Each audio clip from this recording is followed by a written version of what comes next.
Welcome to World Cinema Reviews. This is your host, Frank the Vamp. And by my attire, you're probably thinking that I'm going to talk to you about a horror movie that has to do with witches. Well, either that or it's really, really cold. And I'm wearing sunglasses indoors. Nah. It's a movie about witches. Back in 1960, there was a movie called The City of the Dead. This movie, 3 years later, was released. Well, first of all, this movie was made in the UK under that title.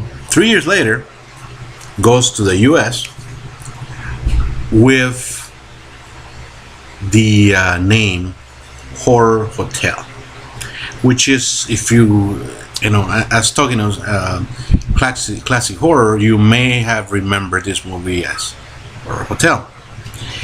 I recently saw this movie and I thought it was darn intriguing and pretty cool, and I'm going to tell you why. It does have quite a bit of flaws, but there's just so much good things going for it that I think is good for you to watch. So let's talk about The City of the Dead, aka Horror Hotel.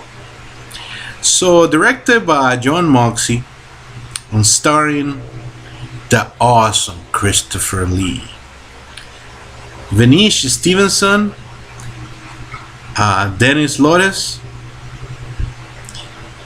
and Patricia Jessel. This movie's plot goes like this. The movie stars with the professor historical professor having a lecture, which is played by Christopher Lee, as only he can, talking about witches. The lecture is so captivating that one young lady says, "Hey, you know what?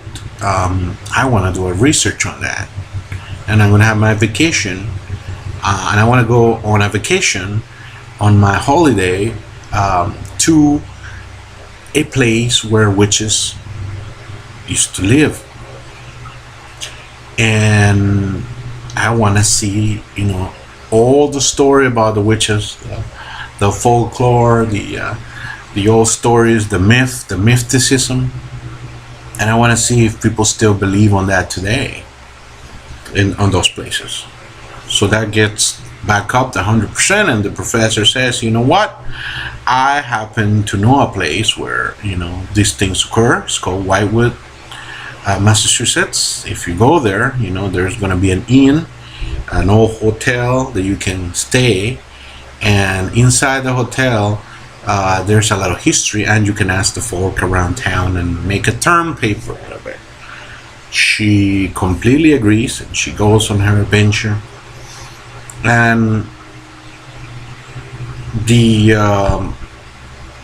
movie could have been a very formulaic movie where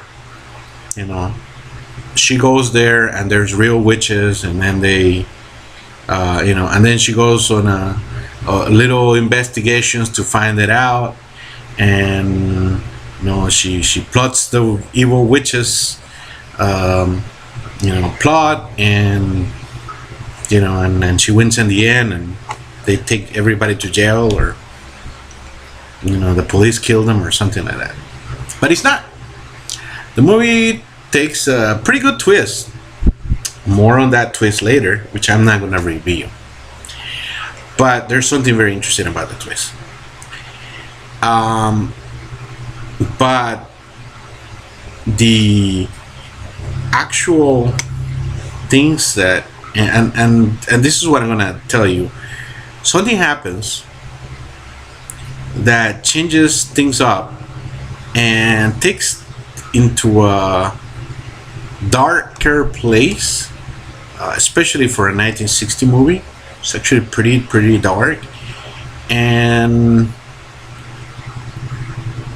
that prompts other characters to get more involved in the story other than our protagonist.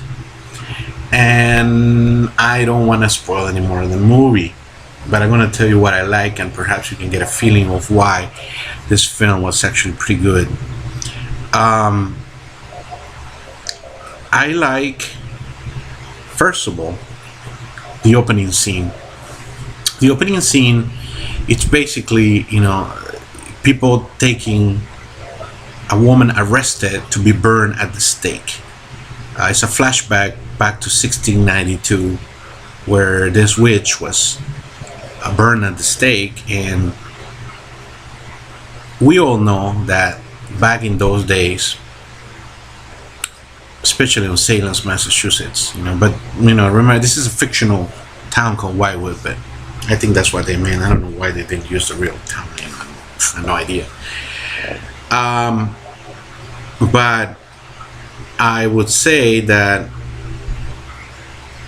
it's pretty graphic. They tie her to it. She's pleading for her life. I can see everybody just, the stare. The preacher that pretty much condensers to burn in eternity of hell, and the flames cleanse her soul, and pretty dramatic beginning, and rather risque for 1960. One of the things that I really like is that in the British version, which the UK version, that's the one I saw, and the American version I read, it's censored. You can't hear the witch's talk in the very beginning, which is, instead of pleading for her life when she starts to burn at the stake, she actually prays to Satan, to the dark prince himself, and she pledges her soul to her master in a pretty graphic manner, which some of the dialogue is pretty rough. I mean, that's the way she talks, and the US just blocked it. And my friend Grumpy Andrew, they talked a little bit about the video baddies in the UK, and I'm surprised that went past censorship. That's pretty surprising. I would just say it, just check that out. Impressive beginning, where she curses the town, and the town will forever have ties to witchcraft from that point on. That's actually pretty good. Another thing that I must say that is pretty darn good is Christopher Lee. Oh my God. I mean, Christopher Lee is incredible.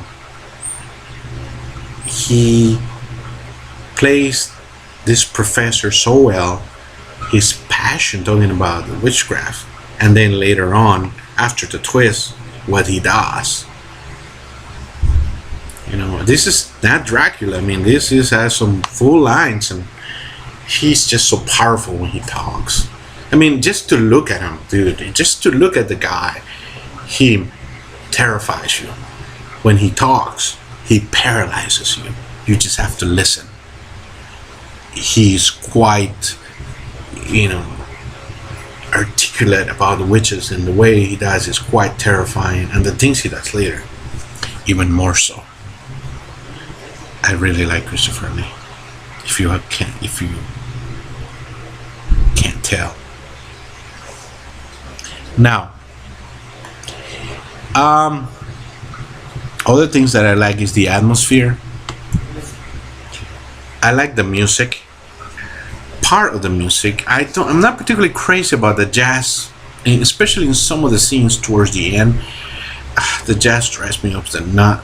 It's just not appropriate, I think. But since we're still talking about the good things, I like the chant, the ancient chant by the witches. It's pretty terrifying, pretty nice, I would say.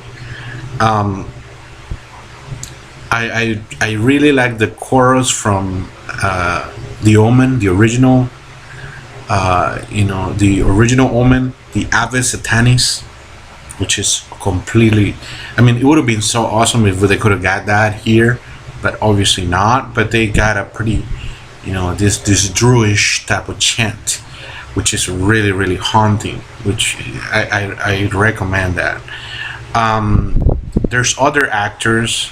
There's the blind priest that lives in the town that opposes the witches, and he's pretty cool, and he really really sells it. Also, there's a girl that works at the inn that can't talk. She is pretty darn convincing as a mute that it's not agreeing to the witches' procedures. So a lot of people don't like this film, apparently, and I didn't understand why. But there's one big reason. A lot of people accuses this film to be similar to the movie Psycho. I see the point. I'm not going to talk because I'll spoil the movie. But what I can tell you is that the films almost came out at the same time. I think 1 or 2 months apart in the UK. So it's production of the films they were pretty much filming identical, and knowing Alfred Hitchcock with such an awesome close set that he had, it was pretty much impossible that they and the movie's subject matter, there's a couple of differences in the end. Similarities in the end and in the middle of the movie, which might make you think that, but I completely disagree. I think this is just a mere coincidence. By the movies, to the movie's defense, it doesn't follow any. This is more on the. This is a movie about witches and supernatural and mystery. Doesn't have anything to do with Psycho. Now, quickly, another thing that actually I dislike, it's the acting. Besides Christopher Lee and the 2 other characters that I mentioned, it's pretty bad. I don't know why, but the actors all of them are pretty much British actors, and they were told to do American accents. And that probably didn't help at all. I don't know why. I think it's just for money's sake, just to make it big in America. But that was a mistake. I think the actors were just struggling, trying to talk like and sound like Americans, and that didn't help. The movie's atmosphere, it's really creepy, and there's one. About things that I don't like is pretty much it. One last thing that I like is I like the ending. The last shot is really amazing with the. I guess you can say another thing that I don't like is kind of like a lot of things are cliched about the town once you get there.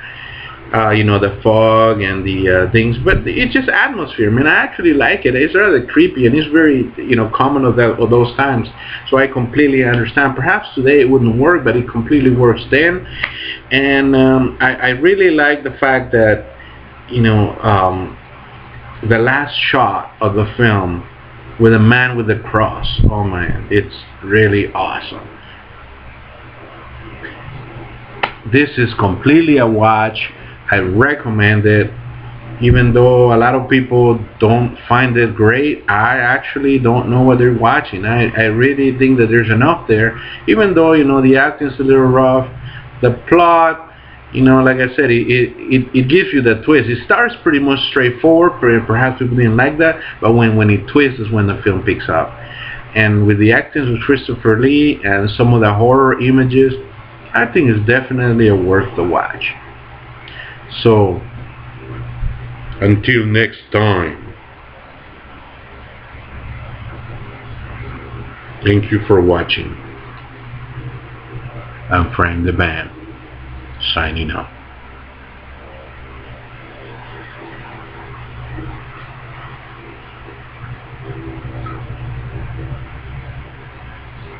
Adios.